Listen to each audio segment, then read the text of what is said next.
Boa tarde, good afternoon. I would like to begin by acknowledging that Blue Metropolis, a partner of Concordia University, is located on unceded indigenous lands.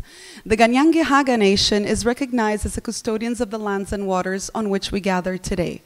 Jojake, Montreal is historically known as a gathering place for many First Nations. Today, it is home to a diverse population of indigenous and other peoples. We respect the continued connections with the past, present, and future in our ongoing relationships with indigenous and other peoples within the Montreal community. And on that note, welcome. I think my mic is not working all of a sudden. Did I press something? Here? Okay, perfect. Here we are.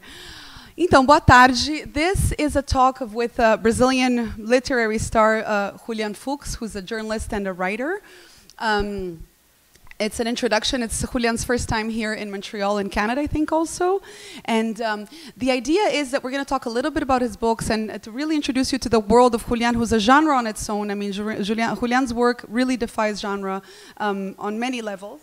And so again, we're going to be talking about his books, his craft, but also a little bit about what it means to be Brazilian and you know, where he comes from, and Brazil being a country of immigrants and as well as a colonial project like Canada. I will start by saying that I always find it funny that I have to introduce him as Brazilian, the son of Argentinians, because I'm basically the only person, the only other person that I know who's a Brazilian, daughter of Argentinians, you know. Julián's a little younger and I don't have his writing talent, you know, but anyway. Julián, tell us a little bit about you know, about being a first-generation Brazilian. I mean, you grew up speaking Spanish in your house? No, not exactly. Well, first of all, hello to you all. It's a pleasure to be here, and it's a pleasure to see people here, because you never know in an event like that when you're going to be left alone. So, thanks for this. My family, well, my parents are from Argentina, and they went into exile in '77. And with my brother, who was older than me, he was 6 months old when they left Argentina. And then after some years, my daughter was born in 1980. And that was the moment where they were able to officially be in Brazil. Till then, they were clandestine. And then I was born 1 year later in 1981. And there was this strange circumstance, because there in our home they spoke only Spanish, but after a while with my daughter and my daughter, no, sorry. I didn't want to correct sister, you, but your sister, well, yes. That happens. I'm a son of psychoanalysts, so we have to understand what happened here, or not. Here you just outed yourself as an Argentine Jew here, you know? But anyway, go on. Okay, so after a while, my sister and I started speaking Portuguese at home, and the family slowly shifted to speak a mix of Portuguese and Spanish, but mainly Portuguese. And when I was 6 years old, my parents decided to go back to Argentina, since they hadn't decided before to be there in Brazil. They decided to recuperate their country, and I went there with them, of course, and I felt at that moment that was kind of my exile, because I wasn't choosing to go to Argentina, and I was kind of sad to leaving my friends and leaving my country. So there was some sort of inversion there. That I thought I was realizing many years later, but then I found one of my first texts written in Argentinian school, and I spoke about exile there as my exile. So it was something that it was already being thought by that child that I was.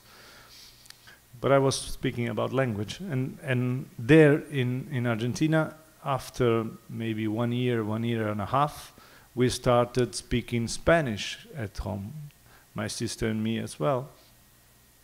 And then my parents got a little scared.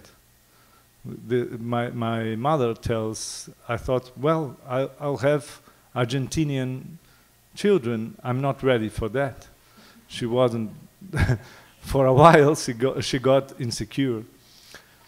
And mainly because she wasn't sure she wanted to stay there. They were happier in Brazil. It wasn't their country of choice, but after a while they were better adapted there than in Argentina. So they decided, because of that, because we started speaking Spanish at home, they decided they didn't want that and they wanted to go back to Brazil.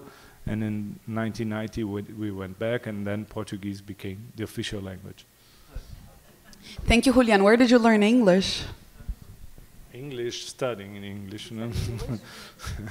Yes, that's not that good. No, it is. And also, I mean, it's also, Brazil's a country that, as we were talking about on Thursday, very insular. I mean, it's hard to find polyglots in Brazil, you know, and people that speak more than one language. And usually Brazilians will learn English before Spanish, you know, so to have a trilingual, you know, person here is I mean, it's not that usual. Julián, tell us a little bit about the circumstances of your parents leaving Argentina, like why they had to flee. Tell us in your words a little bit the story of what happened. Being psychoanalysts, not journalists, you know, or not militants, or I mean, tell us the circumstances. Yes, well, this is something that for a while in our family wasn't told. They decided not to tell us at first because we were children, and children were dangerous. They could repeat things that shouldn't be heard, and so they didn't tell much to us for a long time about their militancy. They were militants, but they said that they were only psychoanalysts, and this was already taken in a bad way by the military, which is also true. But they didn't talk about something that they were doing by that time. They were psychoanalysts with a kind of militancy. They were, for a long time, or for some years, my father analyzed, this is typically Argentinian, he analyzed the militants. So he met in bars, in pubs, for them to tell what was happening, and well, he obviously would listen to everything secretly and try to help they cope with that. And well, this kind of militancy they had, they didn't have well, guns. Maybe sometimes they just guarded guns, but didn't use them. So they were part of the struggle there against the military, and the strange thing is that my father was more active and had to leave home for a while, for some months, so he wasn't living with my mother, and at that point they were trying to get pregnant but couldn't for many years, and they decided to adopt.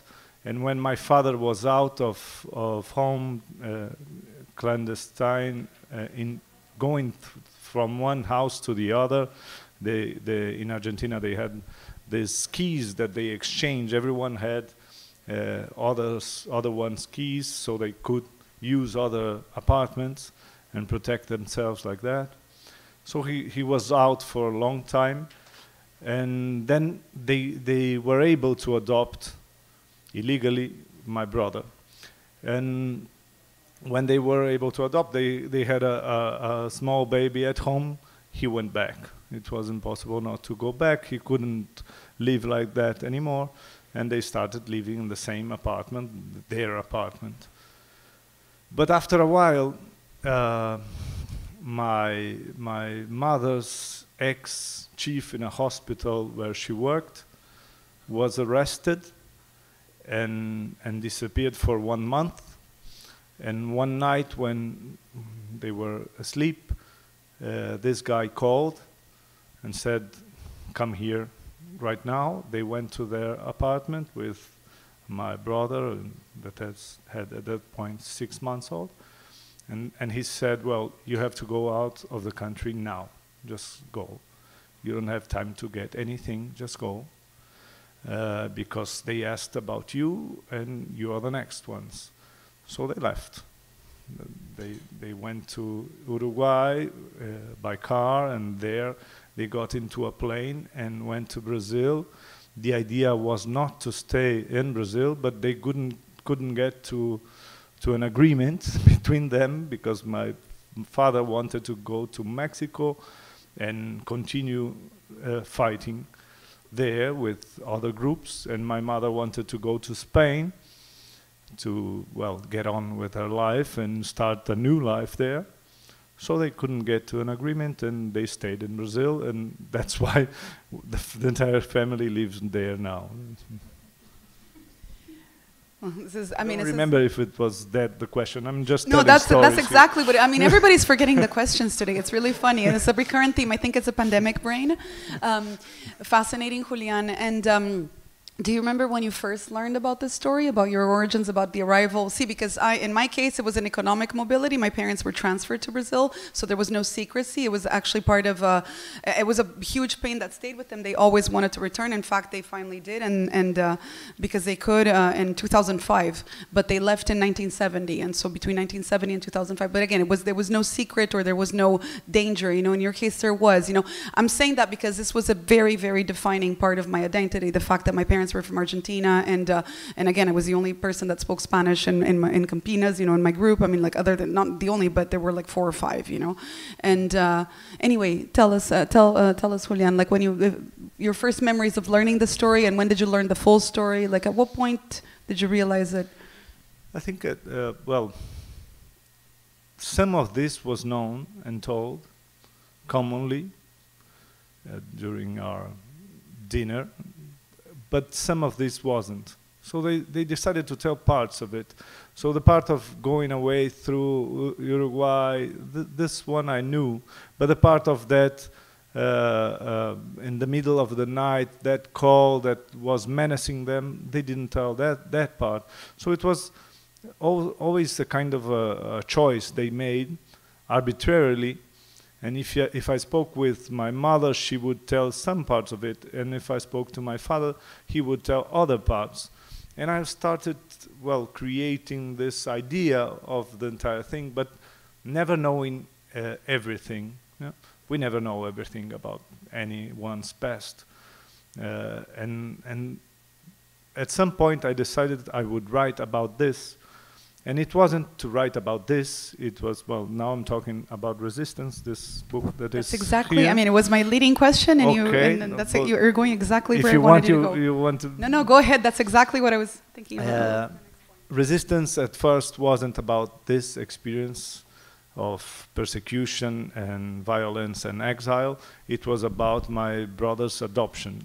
I wanted to talk about the situation of an adopted brother, an adopted family, and all the complexities that this entails. So it was something that I started as a short story about my brother. I wanted to tell this part.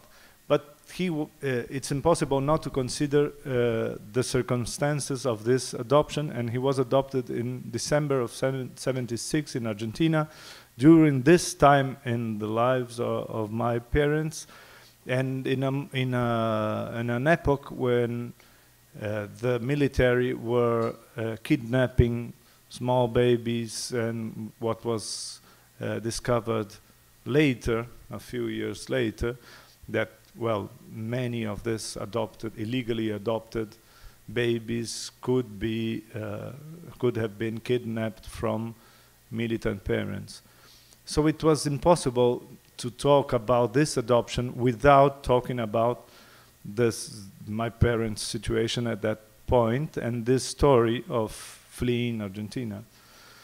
So at first, what I asked my brother if I could write about it. Actually, he had asked me years before if I could write about it, about adoption, when he was in a very intense moment of recognition of his situation. And then he forgot about it, and I went to talk about with him. I wanted to write finally that book, and he said, okay, write your book. And then I realized I had to talk a lot with my parents too. And writing this book, I created some sort of system of interviews in which I spoke with them, and they told me parts of the story that I hadn't heard before. So it was partly memory, because I tried to remember everything they told me when I was a child or when I was a teenager. But it was partly investigation as well. I stopped to hear them finally about some parts of their lives, and this time maybe they were more open and more honest, and they told parts that they wouldn't tell a child. So it was very important for me to write this book to finally understand some of this story. Tell us about Sebastián. You're an auto-fiction, the approach of the writing itself. Tell us about your character. Tell us about, I'd love the audience to see how unique you do both resistance and occupation, which are, kind of, I don't know if there's going to be a trilogy, you'll tell us, but tell us about Sebastián and the genre of auto-fiction and how you play with that, and how you use fiction to fill in the gaps of reality, or to reimagine or reconstruct or creative license. Tell us. Well, actually, Sebastián was already with me in a previous novel. It's called Procura do Romance. It wasn't translated to English. Yeah, it would be In Search of the Novel. In Search of the Novel. Yeah, maybe that would be. And it was quite simply an auto-fiction about a writer trying to write a novel. And considering, well, going to his grandparents' apartment in Buenos Aires. I was already obsessed with that story. So he was there trying to relive those years he went into his exile, to remember everything that he lived there. But the thing is, he tried to imagine the scenes he would write about, and being a very self-critical person, he would cancel them. So he started considering the story he would write, and every chapter he found a way to discharge it. I'm not sure what the word would be here.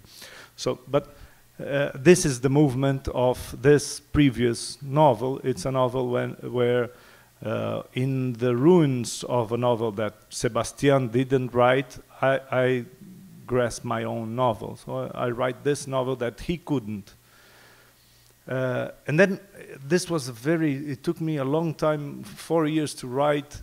It's very minutious in style. I was preoccupied with many details that I didn't want to worry that much about.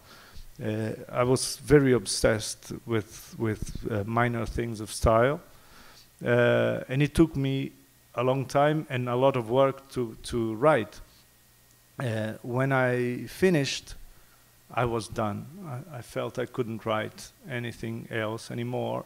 And I've been always a writer in crisis. That was why I wrote In Search of a Novel, because I couldn't invent, I couldn't create stories, invent characters. I've never been comfortable doing that. But after you write about a writer in crisis, you cannot repeat that gesture. It's done. So you don't have where to go. And then I started writing. People asked me short stories for collection and things like that. Well, the career was going well, but writing wasn't. And then I had to present something, and I started writing this political short stories as a means of getting something that I wanted to write about, that I felt was important, that had some sort of pertinency. I started writing this political short stories, and one of them would be this short story about my brother's adoption that became this novel. And I wrote the entire novel without any names. It's my brother, my father, my mother, my sister, not my daughter. I can see why you won the Saramago Prize, you know. And then, in the end, and I knew it was, again, auto-fictional, and that and I was very much driven by sincerity in writing. I couldn't invent those make-up details in my brother's life. It was kind of something that I wouldn't do. It affected me too much, and I couldn't make up this other details.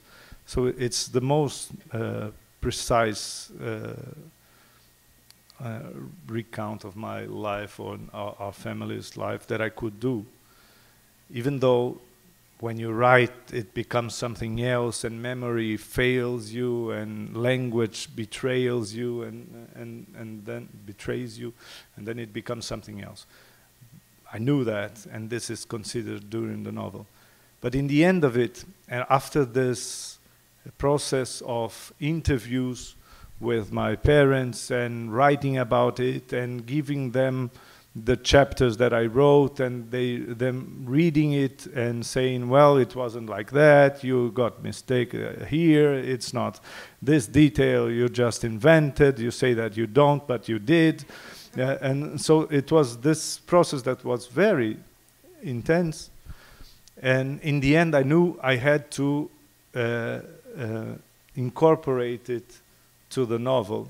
So I wanted them to have this kind of voice about the novel, inside the novel, and the last chapters are with that. The parents reading, sorry for telling, but it's not important. There's any kind of surprise there. So you're just describing the structure, but you're not revealing. And also, yes, when you actually see how it's done, it's really. And they read the book and comment on the book and criticize it and comment where the distortions are.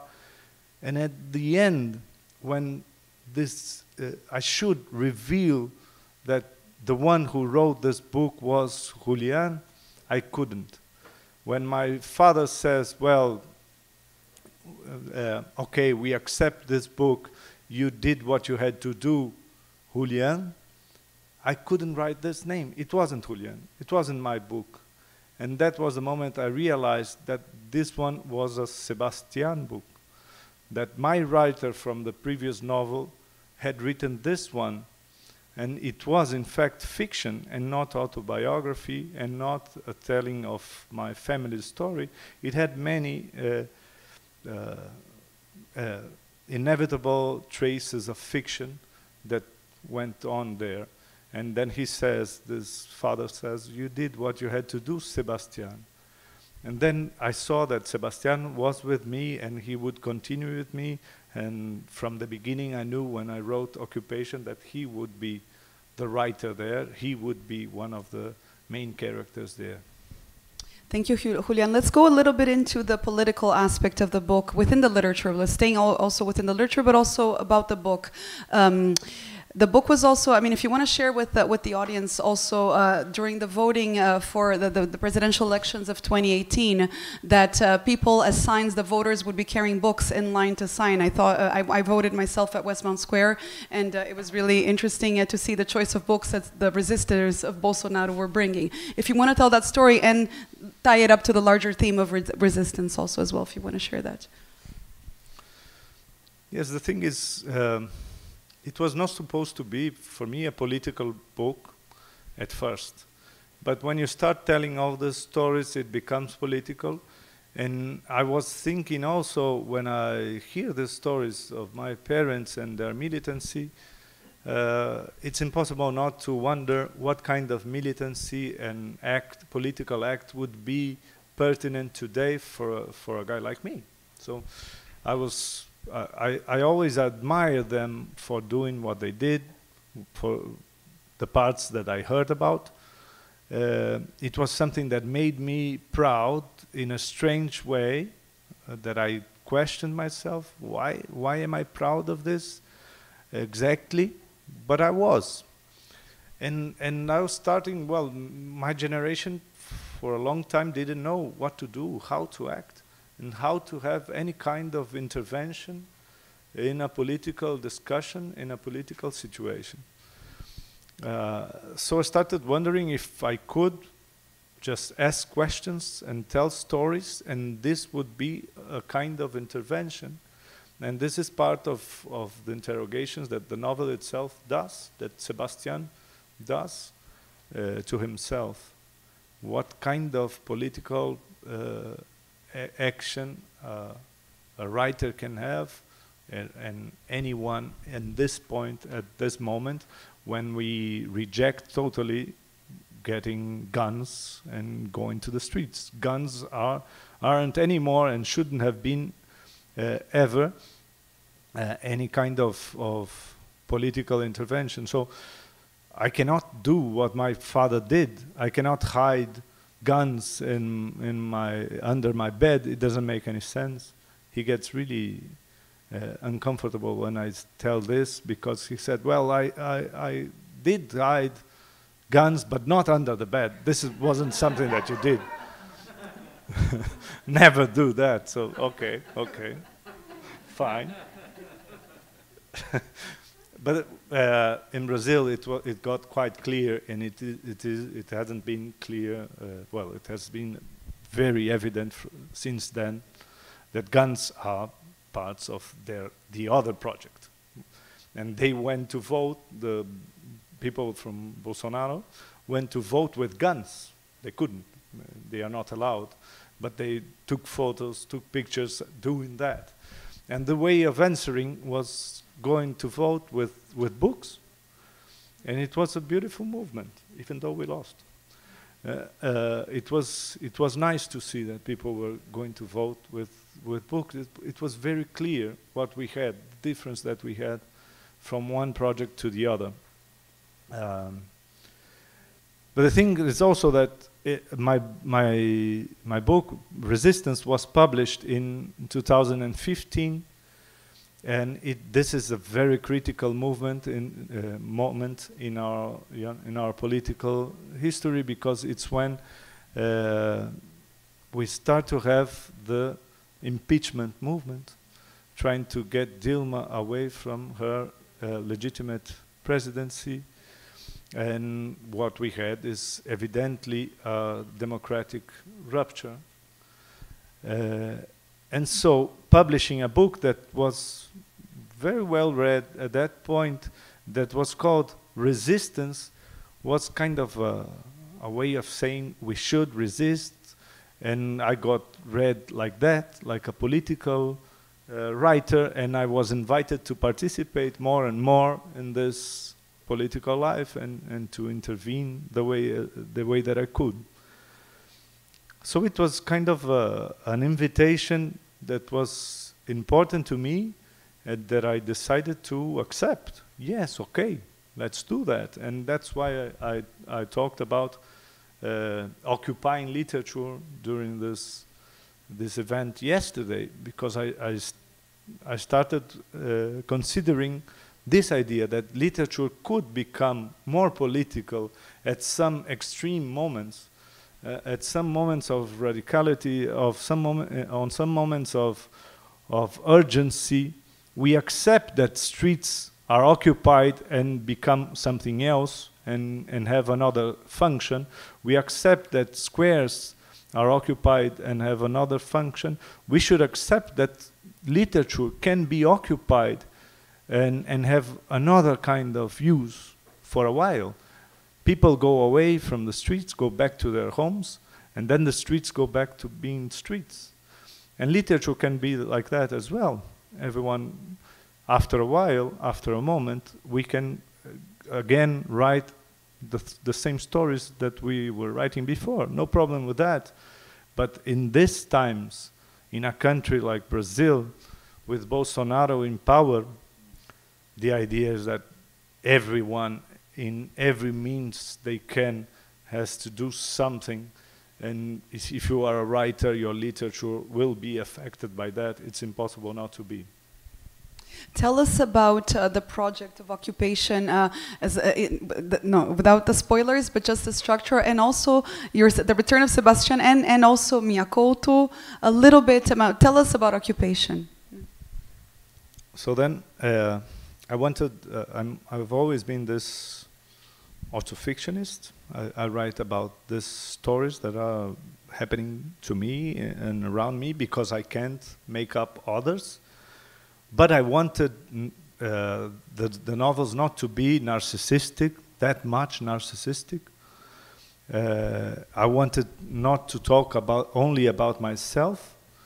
And then, well, In Search of the novel was pretty much about myself, but it had some political aspects. And then Resistance was about my brother and my parents, so it got a little farther away from me. And of course I was telling these stories about dictatorship and persecution and torture and disappearances, so it was something that got more political, and I was farther away from myself, but I still wanted to get farther and farther away. I didn't want to be, so I felt like in concentric circles I should get to other places and to other people. And I started writing this other book that was called The Eyes of Others.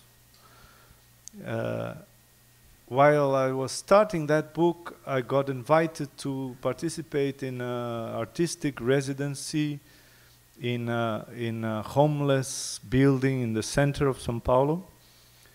And at first I didn't get what I should do. Okay, I said, I'll be there. I was responding, of course, to this intention of being present and intervening, but I didn't know what to do with that. And after a while, I realized that these were the others that I was looking for. The eyes of others were there.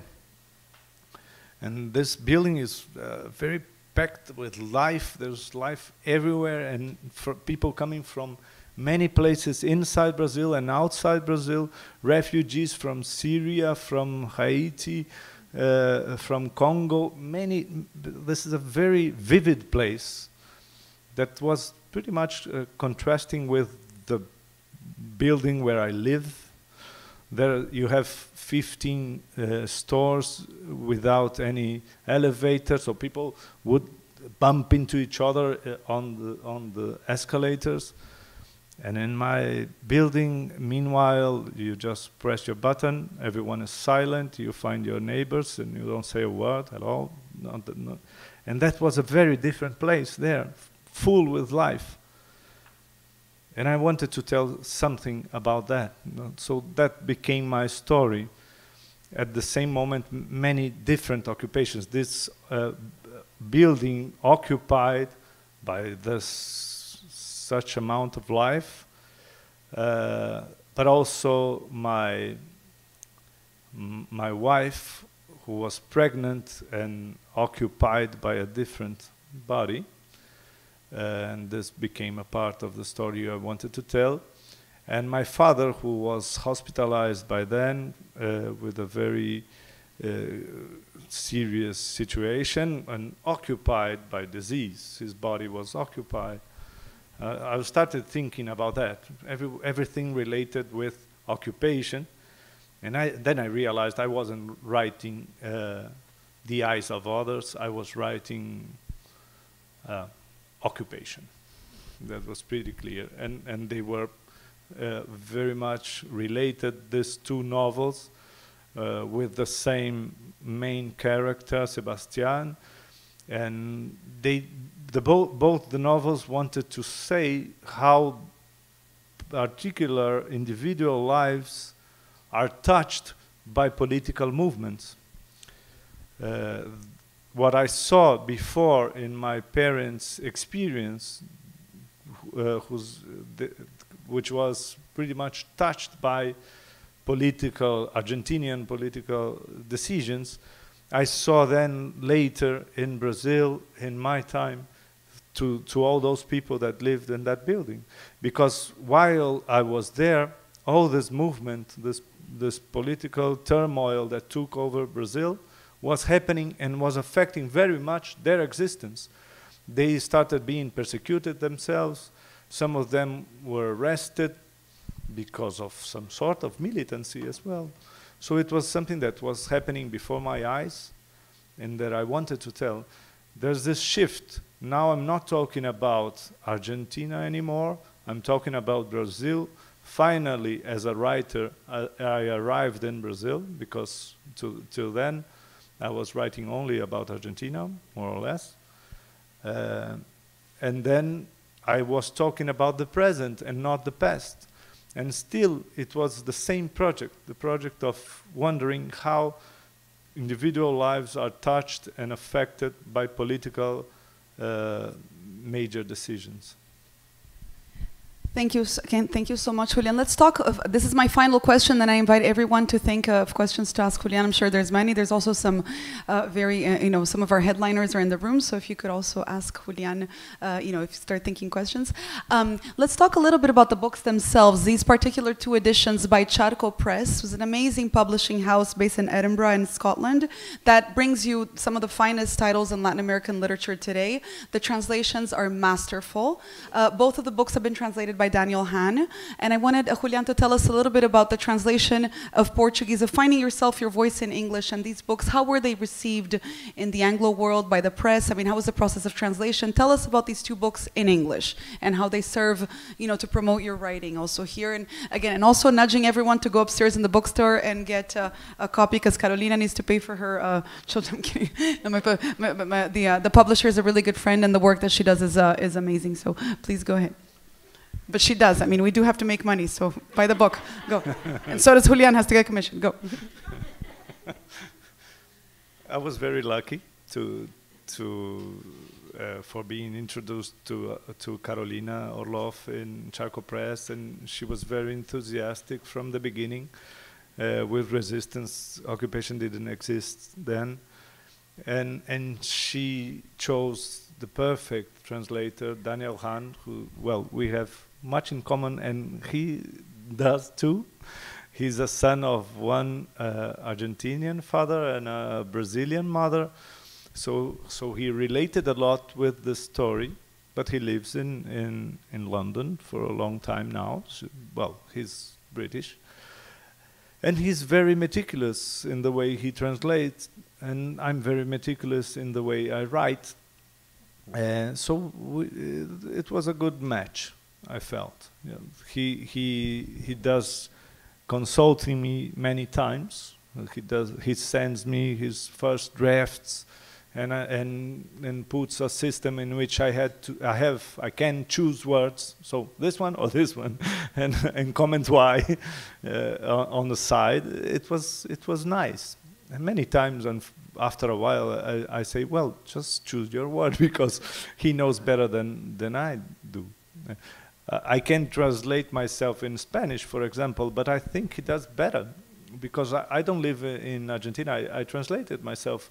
Resistance was translated to be published there by me, but it was a strange movement, because a writer is always very much alert with the usage of words, and well, I pay a lot of attention with that to that in Brazil, but I cannot know what is the common usage of words in Argentina in everyday life. I go there every now and then, but it's not the same.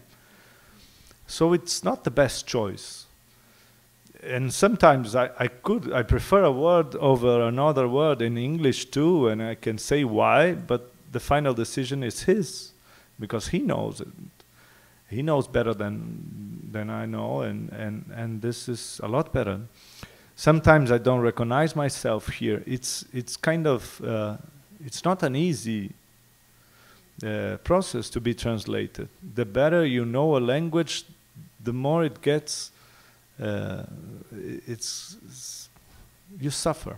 The more you suffer. I love when I'm translated to Romanian and I don't have any idea of what's written there.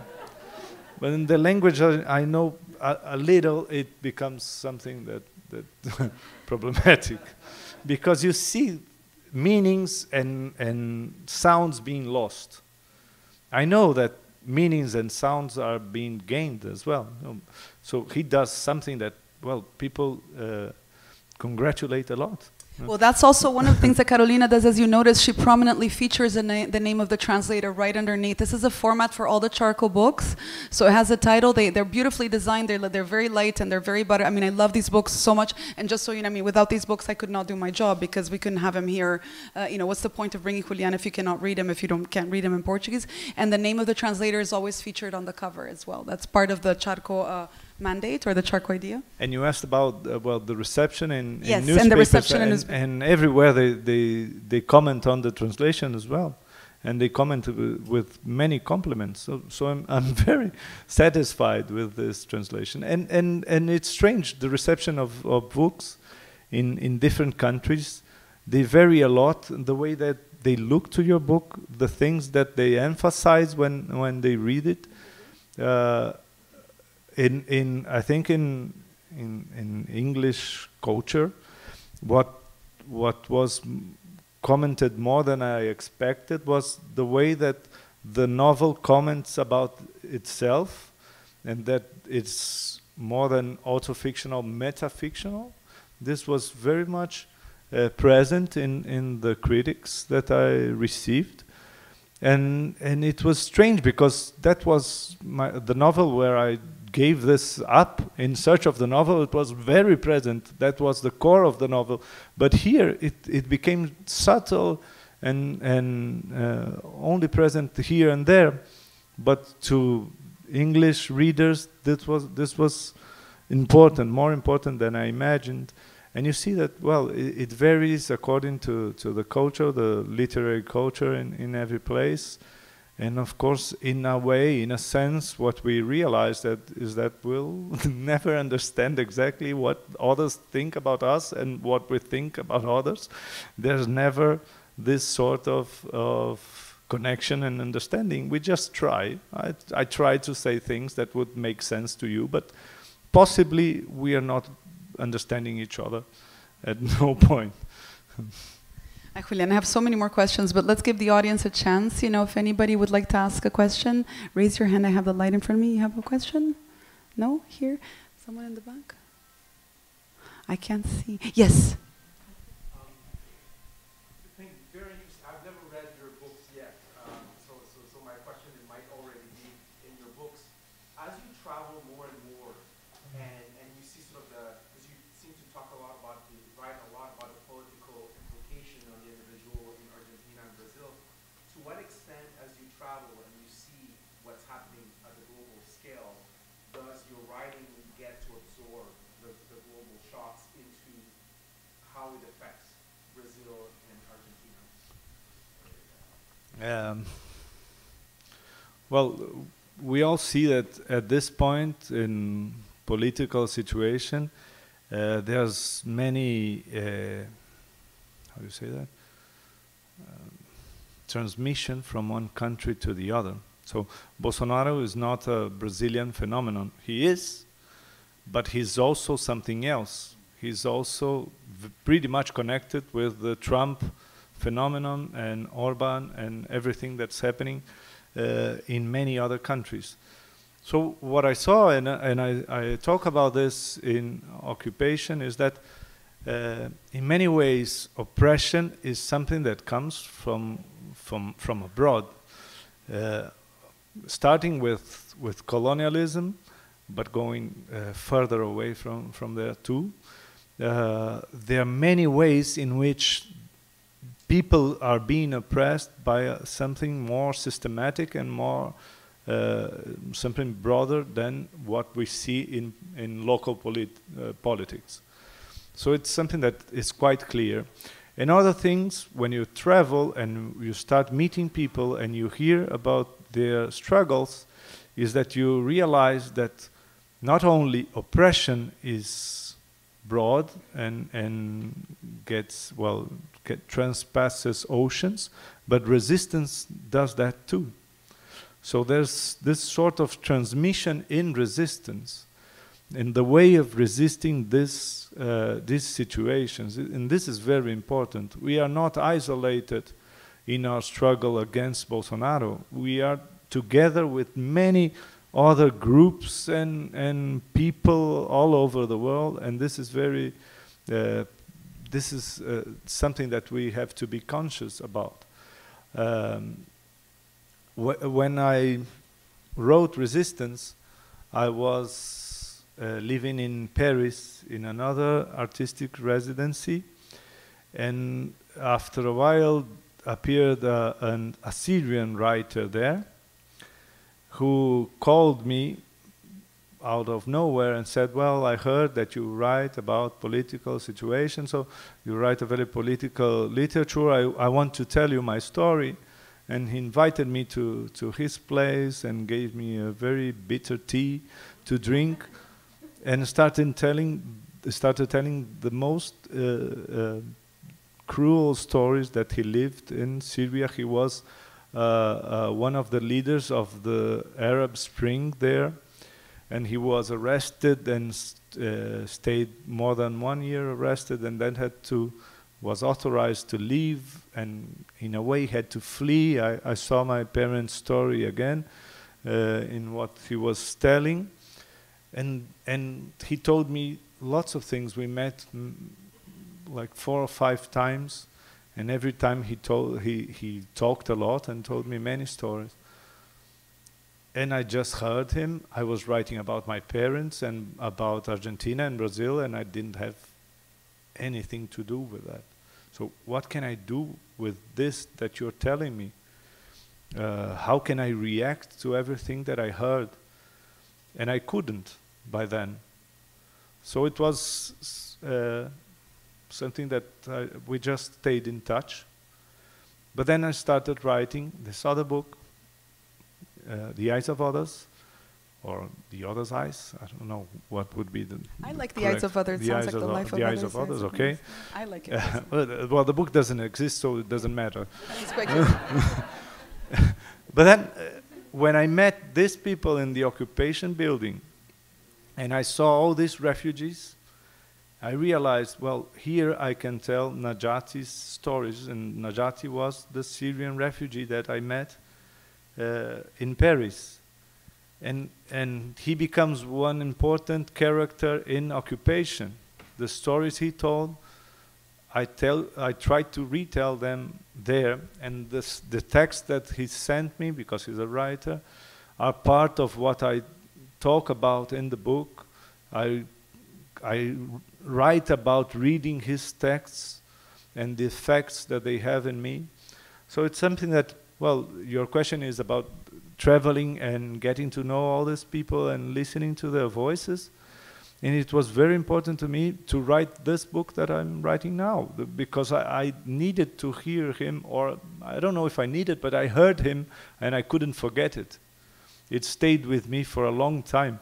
And I write a lot about myself, as I said, or my thoughts, or the experiences I had, but it's not about anything that happened to me yesterday. It's about the things that stay with me for a long time, that become important for some reason. And this guy and this encounter with Najati become very important to me, and I had to write about it. So it did affect me a lot, the way I would write and how the book gets to be.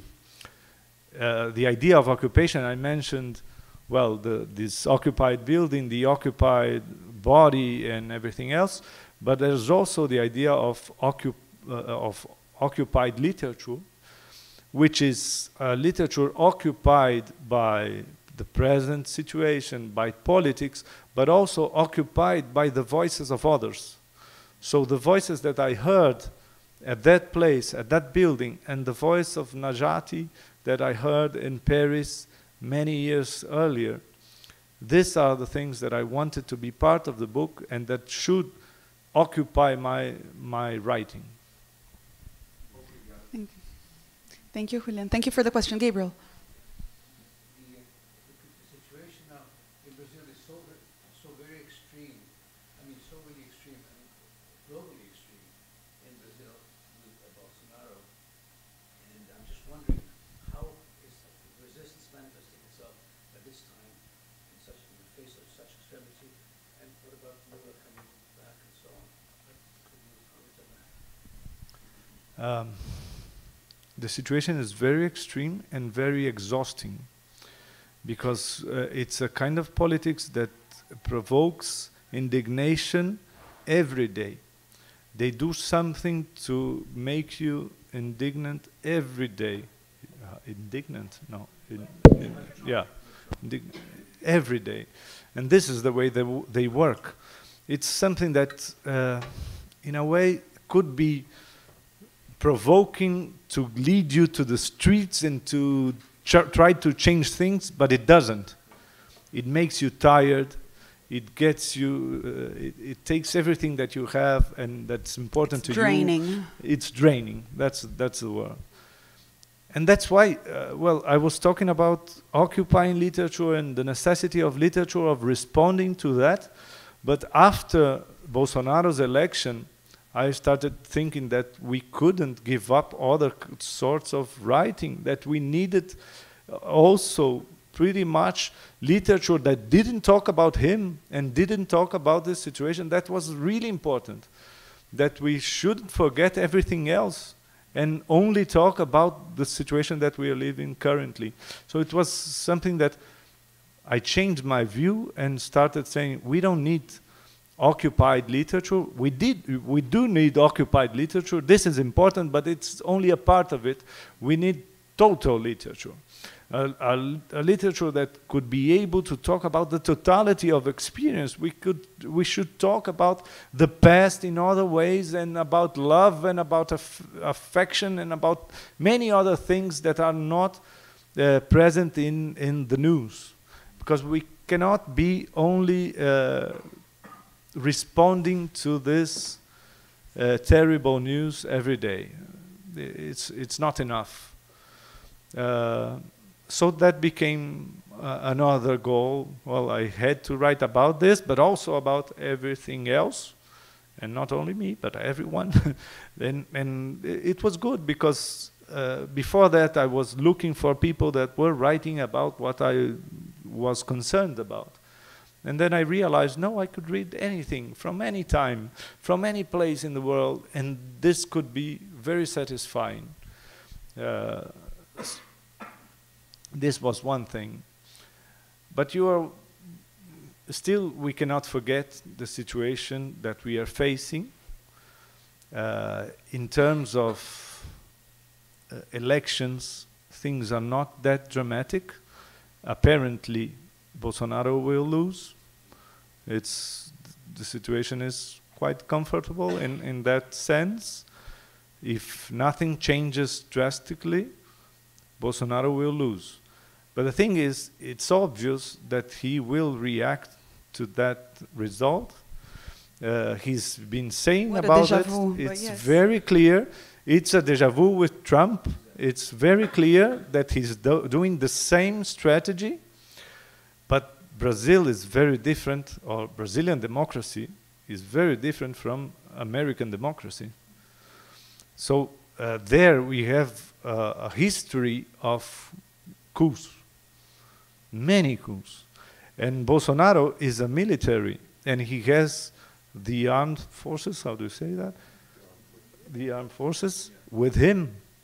Not entirely, parts of it, but he does have it. And he's trying to erode institutions in Brazil for years. And in a way, he's been successful in doing that. So we are very concerned of what will happen in October when he loses. I'm not that concerned that he might win. That's not that important. I would just like to say that in a sense, for us here at Blumet, for me in particular, being in charge of the Spanish and Portuguese program, this panel is an act of resistance and also a bit of occupation. It's sponsored by the Brazilian, very generously, thank you so much, by the Brazilian consulate. So in a sense also we are talking about these ideas here at Blumet is a way as well to bring some resistance, and in that sense I thank all of you for joining us here today. Unfortunately we're out of time because we have to prepare for, let me just give you the other two events that we have this evening. Please make sure not to miss them. At 6:30 p.m. we have a tribute to Carlos Fuentes with the presence of Silvia Lemos de Fuentes. This event very generously sponsored by the Mexican consulate and Ginny Steichman, and then sponsored by Ginny Steichman, the cherry on top of the wonderful and interesting and inspiring and emotional day that we had today at Blumet in the Azul series. Juan Gabriel Vázquez will receive the Premio Azul, 9 o'clock, not 9:30, sorry, 9 o'clock as well, so please join us for that. I do invite you again to go and buy Julián's book. He will be signing them upstairs at the bookstore. Please, please buy it. And finally, tomorrow at noon, Julián will be in conversation with Mark Raboy, who has a book called Looking for Alicia. If you weren't there, we launched it yesterday with House of Anansi. And Pablo Bochovsky, a book, it's a scholarly book, but it's very accessible, called Abundance. These three works touch on many, many themes, including Argentina. Like Argentina is a common thread in the book. It's my first manel in many years. I mean, there are three men, I'm moderating it, but you know, I think I'll have to make up for all the masculinity in the room, but I think these are kind of feminine men, and especially, you know, the justification, even Mark Raboy's book is about a woman. So so please join us tomorrow at noon as well. That talk will be very, very amazing, if I may say so myself, because the writers are amazing. So thank you so much, everyone, and please do continue enjoying the festival.